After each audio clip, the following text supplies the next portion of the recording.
Hi, I'm pleased to be joined by Jerry Zimmerman from the University of Rochester Simon School of Business. Jerry, good to see you. Thanks for a few minutes. Thanks for having me. You have authored, along with Daniel Forrester, a new book called Relentless. What's this about? It's about how mobsters run their internal human resource departments, if you would put it that way.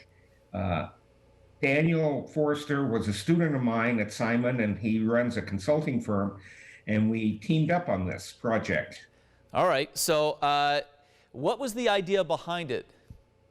Learning from these mobsters, so to speak.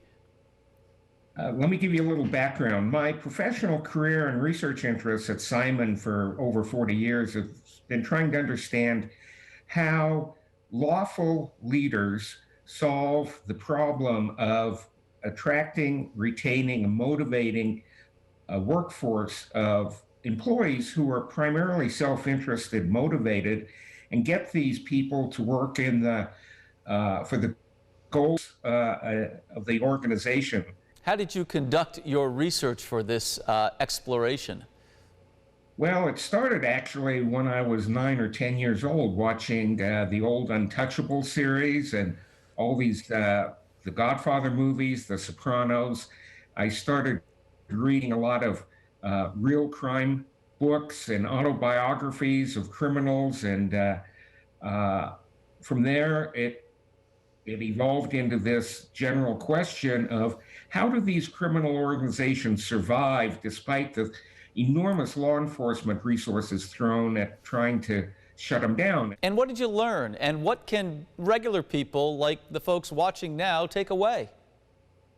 Well, what I learned is that these organized crime syndicates really follow the same economic principles that we teach at Simon School and around the country at leading business schools about how to govern these self-interested people. And what we've been teaching is that you have to have a way of delegating decision-making responsibility. You have to have performance measures, you have to have rewards and punishments, and you have to have a corporate culture. And so we've been teaching what we call these 4 pillars to lawful managers, and it turns out these crime syndicates also have these 4 elements in their corporate governance mechanisms. They're just different, but they're still there, and they still follow the same economic principles that we've been researching for 50 years. So Relentless, a different take on leadership. Folks can get it at Barnes & Noble and online at Amazon.com as well, right? Correct. All right. Well, fascinating conversation, interesting to say the least. We appreciate the time, Jerry. Thank you. Hey, thank you very much, and good luck. And to you as well with this new book. If you missed any of our conversation, we'll have the details online as well at rochesterfirst.com.